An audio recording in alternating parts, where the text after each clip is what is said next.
what is important about the Catholic Church is it has 2,000 years history. From Jesus was there, then Jesus prepared his apostles to go to the whole world and proclaim the good news. And he appointed Peter as the leader of the church. So for more than 2,000 years, we have a continuous process. There's a continuity from the time of Jesus. And of course, because Catholic Church is human, and we have our weaknesses, but we have a lot of strength. We have had so many hundreds of saints. We have, just like Saint Olaf, whose 1,000-year anniversary of baptism we had yesterday. So we had a rich history, and I really see that it is a blessing to be a Christian and a Catholic. For example, I had chance to study my theology in Rome, in one of the universities there. So when you are in Rome, you see people coming from all over the world to visit St. Peter's, to visit the Pope.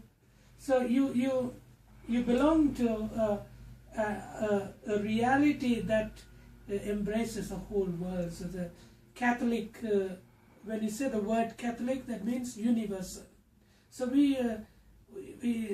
if you are Catholic, if you are Christian, anywhere in the world you are known, you are accepted. So it is a very big reality. I don't know whether I can really explain it to you in due justice, but Catholic is universal, and it has also organization, the church, through which Jesus would like to continue his saving ministry, bringing love to men and women. Yeah. Yes, thank you.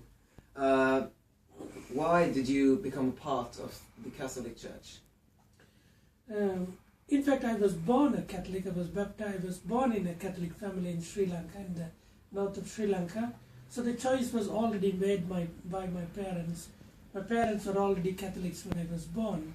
So I was born and bred into a Catholic family, then studied in Catholic schools. So it is not I who chose to be Catholic. The choice had already been made by my parents. But I was happy that I was Catholic. Then when I was 14 years old, I decided to become a priest, and I joined the seminary.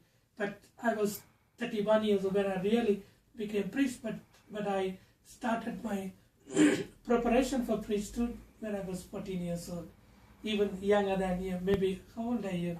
I was 16. Yeah, so I was 14, I was studying grade 8, but I had joined the seminary, then started my preparation, yeah.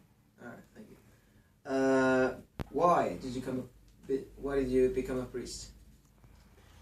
That is also a good question, because when I was 14 years old, there was because when I started my education at 6 years, I studied in a Catholic school where nuns, reverend sisters were teaching, and they were very kind.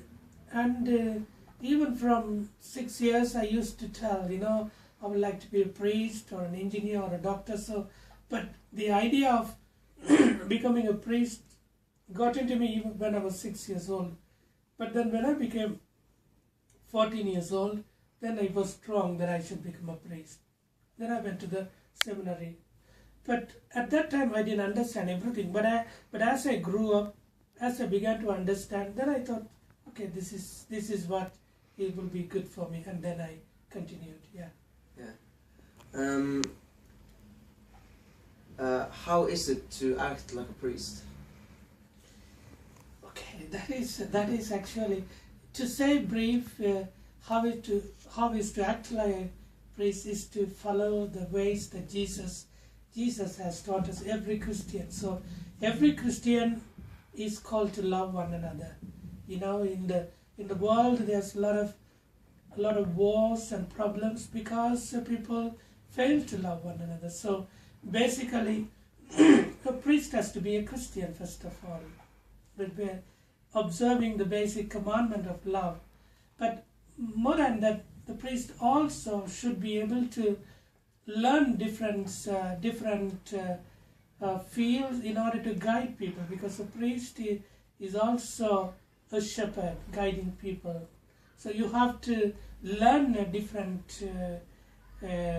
fields. You have to learn theology, philosophy, but I also was happy to learn counseling. So in Sri Lanka I had a counseling center and directed the war, helped the war affected people for more than 12, 13 years. So it's even now I'm almost 22 years a priest, but I'm still learning how to be a priest, because it is something that we continually learn. We have our weaknesses, our mistakes, but then we learn how I can. A priest has to be open to grow. I think that is very important. That we know that we are weak, but we also, with God's grace, try to overcome our weaknesses. So you have to be open to grow. Yeah. Why did you choose to become a part of, to work with St. Paul Med? Yeah, in fact, I came to Norway because we had a very bad war in Sri Lanka in 2009, and thousands of people died there. And after that war, I didn't feel very safe to work anymore in that area. So because of that, I had a chance to come to Norway. And when I had a chance to come to Norway, there was a need to need to come here. So it was something given to me. So at the beginning, so I accepted that happily. Yeah, but I'm happy now. I've finished 3 years. Yeah. Have you ever wanted to go back to Sri Lanka and be a priest there? That is a question that a lot of my people of that country ask. I feel that I have done most what I should do to my people, that I'm satisfied with what I've already done. But if in Sri Lanka the situation changes, if there is peace, real peace, then I can think of going there, but not as it is now. Because now I don't feel safe to go, but as it is now, it is, if there is improvement, change, peace, then I'll be open to think about that. How long have you been a priest? I was ordained in 1992, so I'm actually 22 years a priest, so 3 years more for me to complete my 25 years. So I've been 22 years a priest. All right. Yeah. We didn't make as many questions as that, but thank you so much for the interview. Yeah, it is a very pleasant meeting, and I hope this will help you to complete your project. And if you need anything more, please always don't hesitate to come back. Yes. No problem. Thank you And wish you good luck, all three of you, with your project and with your studies as well. Yes. Okay. Ja. Thank you very much. Okay, thank you. Tron, de har ikke taket over Kina, og på det bombshell avslutter vi Sourlemon Production.